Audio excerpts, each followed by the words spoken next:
want to bring in KT Guttenberg, joining us via Skype from Munich.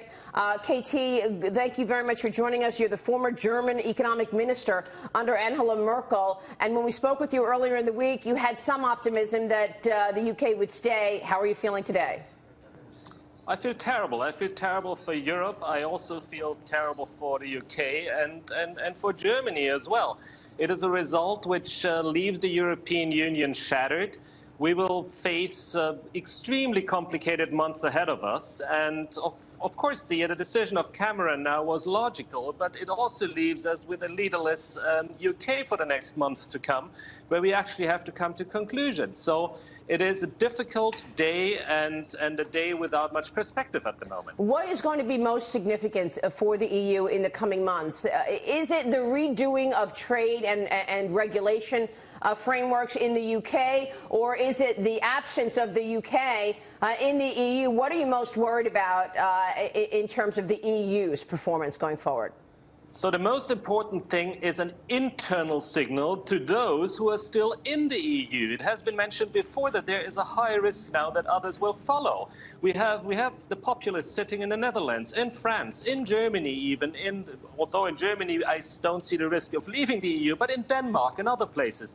So on one hand, the EU has to be firm and say out is out. On the other hand, they cannot cut the ties entirely. But out is out means that you don't set an example, on the other hand, for those who are skeptical, that they say, well, it's a free ride, let's just negotiate.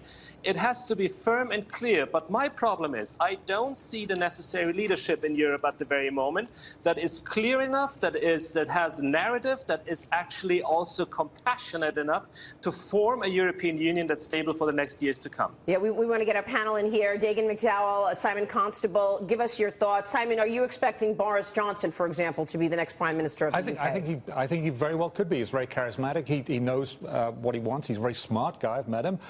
Very eloquent speaker. I mean, he would do well. Remember, it's not just a leader. You have to be in the House of Commons. You have to be able to take the flack that flies at you, and it does. He could be very good. And I did want to point out, because KT was talking about the Netherlands potentially, and you had Wilders already tweeting about potentially calling for a Dutch referendum on EU membership. But KT, the dominoes are falling. Right, and certainly the verbal push is beginning on that. KT, though, this is going to take such a long time, from at least 2 years, if not longer, for Britain to extract itself from the EU. Is that good because it gives time for economies and leaders and markets to adjust, or is it bad that is literally years of uncertainty potentially over the continent and over Britain and the world?